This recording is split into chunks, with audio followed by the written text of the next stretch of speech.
Origins of the Cthulhu Club. Captain Peter Visperov to Dr. Kidna Stillwell, 19th March, 1949. Dear Dr. Stillwell, I have been fortunate enough to encounter your ethnographic work on the which I have studied with very great interest. May I trouble you with an account of my own, which might be of relevance to your researches? During the recent Pacific conflict, a peculiar oxymoron, I was deployed covertly into the Diboma area of eastern Sumatra. My mission, which was characterized under psychological operations, consisted basically of attempted cultural manipulation, with the aim of triggering a local insurgency against the Japanese occupation. I hope it will not distress you unduly if I confess that your work was a crucial resource in this undertaking, which involved intense, if patently exploitative, communication with Diboma witchcraft. My only excuse is that hard times require moral hardness and even obvious cruelties. I was obeying orders and accepted them as necessary. Beyond confirming your own conclusions, these activities brought me into proximity with phenomena for which I was cognitively ill-prepared. What began as a merely opportunistic usage of Diboma lore, conceived initially as native superstition, transmuted incrementally into a sorcerous war against the enemy garrison. In just 2 weeks, between March 15th and 29th, 1944, 3 consecutive Japanese commanders were incapacitated by severe mental breakdown. In each of these cases, the process of deterioration followed the same rapid course, from leadership dysfunction through violent assaults on subordinate personnel to berserk derangement and paranoid ravings, culminating in suicide. By the end of this period, the order of the occupying forces had entirely disintegrated. It would be dishonest of me to conceal the fact that the Dibomese paid a devastatingly heavy price for this success. On the basis of this experience, I cannot easily doubt that Diboma sorcerers are in some way able to telepathically communicate extreme conditions of psychotic dissociation. It is with great reluctance that I accept such a radical hypothesis, but alternative explanations, such as poisoning, disease, or coincidence, stretch credibility even further. Yours, with sincere admiration, Captain Peter Visperov. P.S. I cannot help noticing that the dates concerned, as also of this letter, are strangely Lovecraftian. Dr. Kidna Stillwell to Captain Peter Visperov, 23rd March, 1949. Abridged. Dear Captain Visperov, thank you for your frank letter of the 19th March. I found it truly horrifying, and yet also fascinating. I appreciate that it cannot have been easy to write. I shall not attempt to hide the great distress your account caused me, adding, as it does, such a terrible episode to the modern history of these cruelly afflicted people. Whilst already suspecting that this ghastly war might have stricken the yet further, it is crushing indeed to have my darkest thoughts thus confirmed. I would be interested in learning more about the details of sorceress practice before attempting to respond to your hypothesis. Be assured that, after spending 7 years amongst the I will not hastily judge anything you communicate as wild or fanciful. As far as the question of dates is concerned, which you indicate only elliptically, I assume that you are referring to what in northern latitudes constitutes the spring equinoctial period, mid to late March, which is so emphatically stressed in Lovecraft's The Call of Cthulhu, and which also, coincidentally, comprises the intense zone of time ritual. This complicity has long intrigued me. As I am sure you are aware, Lovecraft had a peculiar obsession with the South Seas, a thematic coalescence of almost hypnotic ethnographic fascination with the most abysmal and primitive dread.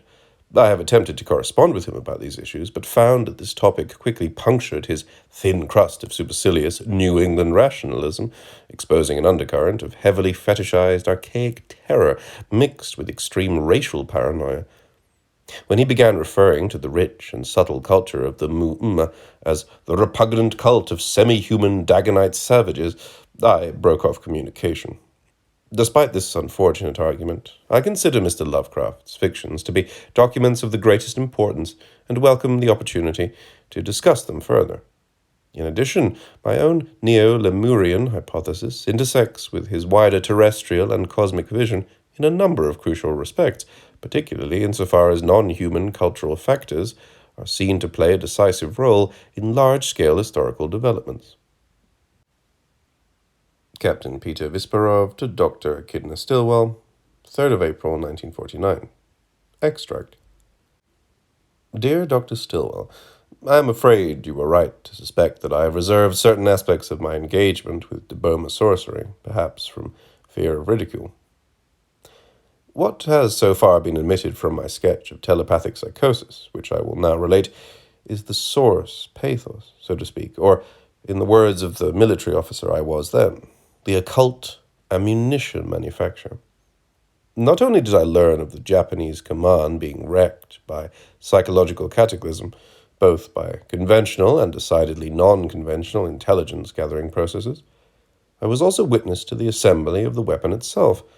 I had then, and still have, no doubt at all that the madness breaking out in the local Japanese headquarters was the very same thing that I saw brewing up like a dust vortex in the Ojibite trances of a Dibamese witch, who I came to see as my greatest tactical asset and most valued companion, in that order, I confess. It was an experience of soul-carving horror for me to witness this meticulously deliberated descent into the splintering of self, complete personality disintegration, which she somehow traversed, and which she called shattering the mirror of existence. I gathered that this expression originally referred to the surface of still water, but since the arrival of European colonists, silvered mirrors have been highly treasured, and their pulverization invested with immense ceremonial significance. Dibamese sorcery does not seem to be at all interested in judgments as to truth or falsity. It appears rather to estimate in each case the potential to make real, saying typically, perhaps it can become so.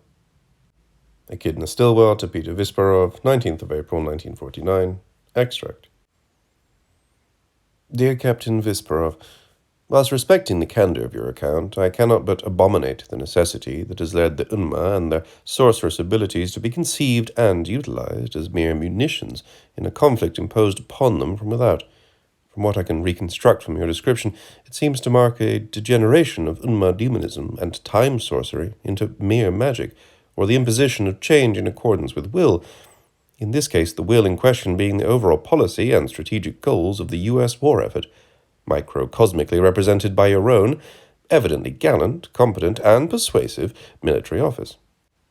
Forgive my lack of patriotic ardor, but it strikes me as an appalling indication of cultural decay and corrosive nihilism when a Dib Unma witch allows herself to be employed as a crude assassin, however one evaluates the cause thus served. This is all a matter of deepest regret, although not, to my way of thinking, of individual culpability. As the Mu Unma say in their bleakest moments, Nove Eshil Zoraka, time is in love with her own pain. Your discussion of the Odub trance makes no mention of temporal anomaly. This surprises me. The Mu had immense respect for those Dibba witches who they described as returning from the Odub time to come, and the Mu Nagui, or dream witches, often claimed to meet these back-travellers in the vault of murmurs, where they would learn about future times. They said, however, that this time is compressing and soon ends, although I had not imagined the end to be so imminent. Remembering this omen returns me to abysmal melancholy, consoled only by another Mu Unma saying, Lemu ta novu me novu, nove. Lemuria does not pass as time passes. I shall try to think things thus. As you say, with the Dibamese, Shleth hud dopesh. Perhaps it can become so. Peter Visperov to Kidna Stillwell, 7th of May, 1949. Extract. Here in Massachusetts, we have been convening a small Lovecraft reading group dedicated to exploring the intersection between the Umma cultural constellation, Cthulhuid contagion, and twisted time systems. We are interested in fiction only insofar as it is simultaneously hypostician, a term we have coined for semiotic productions that make themselves real. Cryptic communications from the old ones, signaling return. Shleth hud dopesh. This is the ambivalence, or loop, of Cthulhu fiction.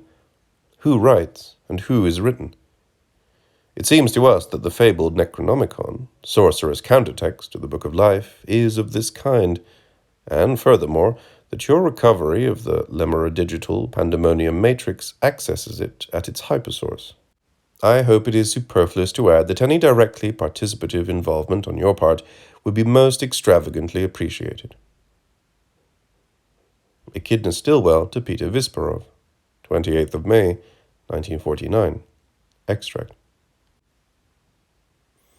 It is with some trepidation that I congratulate you on the inauguration of your Cthulhu Club, if I may call it such. Whilst not in any way accusing you of frivolity, I feel bound to state the obvious warning. Cthulhu is not to be approached lightly. My researches have led me to associate this Chthonian entity with the deep terrestrial intelligence inherent in the electromagnetic cauldron of the inner earth, in all of its intense reality, raw potentiality, and danger. According to the she is the plane of unlife, a veritable Cthel, who is trapped under the sea only according to a certain limited perspective, and those who set out to traffic with her do so with the very greatest respect and caution. That her submerged Pacific city of Rillier is linked to a Lemuro-Movian culture strain seems most probable, but the assumption that she was ever a surface dweller in a sense we would straightforwardly understand can only be an absurd misconstrual. It is much more likely that Cthulhu's rising, like that of Kundalini, as it was once understood, is a drawing down and under, a restoration of contact with abysmal intensities. Why would Cthulhu ever surface? She does not need rescuing, for she has her own line of escape, trajected through profundity. Much of this relates to the occult teachings of the sub-chakras in zones of Indo-Lemurian influence.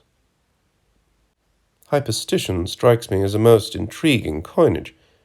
We thought we were making it up, but all the time the were telling us what to write, and through them